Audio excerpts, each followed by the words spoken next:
In the beginning of the story we see a security guard is unscrewing the vent to an air duct, hoping to escape from something. The camera pans over a set of monitors showing various rooms in a family entertainment center called Freddy Fazbear's Pizzeria. The guard is captured and knocked out. When the guard regains consciousness, he finds he is strapped to a chair. A bear-shaped mask with sharp gears and springs is slowly lowered onto his face as he screams. A mall security guard named Mike is waiting in line to buy some lunch. He sees a man scoop up a little girl and carry her away. Mike pursues the man and violently tackles and beats him. It turns out the man was simply the girl's dad, and Mike is fired from the job. He meets with a career counselor who offers him a solo job as a night security guard at Freddy's. The counselor explains that Freddy's has been closed since the 1980s, but the owner won't sell it. Mike declines, saying he isn't available to work night shifts. Mike returns home and goes to sleep underneath a poster depicting a Nebraska forest and listening to a cassette tape of nature sounds. In Mike's dream, he is with his parents and a younger brother named Garrett. He loses track of his brother while they play, and when he finally finds him, Garrett is being abducted. He is powerless as Garrett is driven away in a stranger's car. The next day, he attends a meeting with his Aunt Jane and her lawyer. Jane is trying to get custody of Abby, likely so she can receive the government aid for raising her. The caseworker sides with Mike for now, noting that he is the center of Abby's world. However, the caseworker tells him that he needs to get a job in order to keep custody. Having no choice, he calls the career counselor and accepts the night security job at Freddy's. Mike leaves Abby in Max's care and goes to the closed pizzeria. He finds and watches an old cassette tape that shows Freddy's as a fun family environment. He is startled when he finds a small statue of a balloon boy in a locker. He soon falls asleep and again dreams of his Garrett's abduction. This time, a group of kids wearing animal or pirate costumes are in his dreams. He asks who they are, but the children run away. He wakes up and returns home. Cutting to a diner, Jane is meeting with Max and her brother Jeff.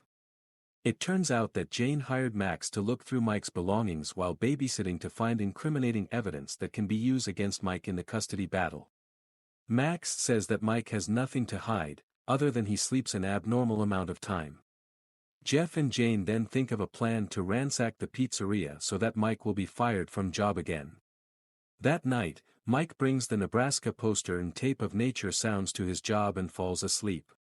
Entering his dream of Garrett's abduction, he again encounters the strange children. The kids again run away, but Mike catches one of them and demands they tell him who they are and what they know. The kid scratches Mike on the arm with a pirate hook before he wakes up to the sound of someone at the door. Mike opens it to find a police officer named Vanessa.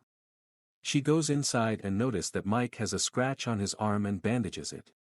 Vanessa says that Freddy's was shut down after some kids went missing there in the 1980s. She then takes Mike to the entertainment room and turns on the power. There, several animatronics power up. There is Freddy, Chica, Bonnie, Foxy and Mr. Cupcake. The animatronics sing and dance before the power goes out. As they both leave Freddy's, Vanessa mentions that no security guard has ever lasted in the job.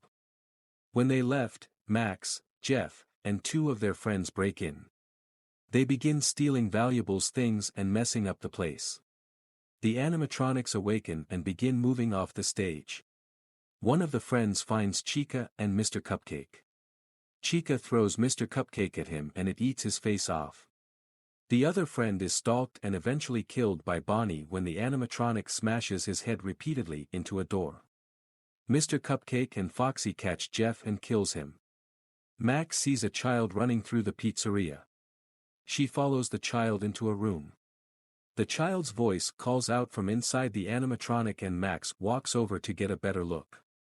Freddy then comes to life and chomps Max in half.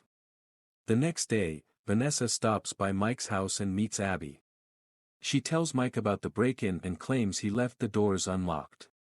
She then hands Mike a bottle of his sleeping pills she found there and asks why he has them. Mike confides that he's still racked with guilt over Garrett's abduction. His parents died soon thereafter, leaving him to take care of Abby. He's been purposefully forcing himself to dream about the abduction in hopes that he'll remember some clue that will lead him to find the abductor. He explains that by falling asleep looking at the Nebraska poster and listening to nature sounds, he can force himself to dream of the abduction. He says his dreams have never been as vivid as when he's been sleeping at the pizzeria. Since Max is not around, Mike is forced to bring Abby to Freddy's. After putting Abby to sleep in a small pillow fort, cleaning up the damage caused by the break-in, and getting scared once again by the balloon boy statue, Mike goes to sleep. Abby wakes up before him and begins wandering the pizzeria. In Mike's dreams, he asks the kids if they are the ones who were abducted in the 1980s. They confirm that they are. When he asks who abducted them, they point to a drawing of a rabbit they made in the dirt. Mike then wakes up by his sister's screams. He runs to find her surrounded by the animatronics. But they aren't attacking Abby, they are tickling her. The animatronics clearly like Abby, and she gives them hugs and pictures she made. On the way home, Abby says that the animatronics are inhabited by ghosts, and the ghosts are causing the animatronics to move. The next night, Mike and Abby return to find Vanessa already there. It becomes clear that Vanessa knows the animatronics are sentient. He eventually finds some time to have a private talk with Vanessa. She is angry at Mike for bringing Abby to Freddy's. She then warns Mike to stop looking for Garrett's abductor and never to bring Abby back to Freddy's. Not willing to give up on Garrett, Mike calls Joan and gets her to babysit while he goes to work. In his dream, one of the mysterious children finally agrees to talk to Mike. The child confirms that they are the same children that had been abducted like Garrett, and that they are now the ghosts who possess the animatronics. The child offers to let Mike have happy dreams where Garrett and Mike's parents are still alive. All they want in exchange is to play with Abby forever. Mike initially accepts the deal, but then changes his mind. The kids attack him in the dream and, when Mike awakens, he is knocked out by Foxy. Meanwhile, Freddy shows up at Mike's apartment and knocks out Jane. He asks Abby to come with him to the pizzeria to play, and she agrees. They both get into a taxi, freaking out the taxi driver. When Mike recovers, he is strapped to a chair with the killer Freddy mask being lowered onto him. He manages to escape with the aid of Vanessa, who mysteriously appears. Vanessa explains that a man named William Afton created Freddy's and wore a yellow bunny suit to abduct and kill children, including Garrett. When police began investigating, he hid some of the children's bodies in the animatronic suits. When William found out that the children's ghosts later possessed the animatronics, he corrupted them into thinking he was their father. Mike realizes the danger Abby is in and asks Vanessa to help save her. She tearfully says she can't help but gives Mike info on a way to sneak into Freddy's. Vanessa also says the animatronics can be incapacitated by electricity and hands him a taser. Mike sneaks into Freddy's and watches as Chica takes Abby to a back room. Mike taser Freddy and Bonnie before following Chica into the back room. There, he sees Chica and Mr. Cupcake trying to load Abby into a marionette-like animatronic. Mike interrupts and tasers them, while Abby wriggles out of the suit just in time to avoid being impaled by the spring lock mechanism. The siblings embrace and Mike says he would never give up on Abby. As they are going to leave, the yellow bunny arrives. It begins fighting Mike as Foxy chases Abby. Just when it seems that Foxy will capture Abby, it is tossed by Vanessa.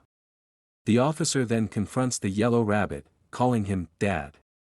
The rabbit removes its mask to reveal himself as the career counselor. He changed his identity from William Afton after Freddy's was closed.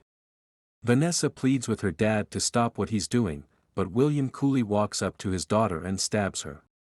Meanwhile, Mike tells Abby to remind the animatronics of who William really is. Abby draws a picture depicting William in the yellow bunny suit killing them. This undoes William's corruption, and the animatronics attack William.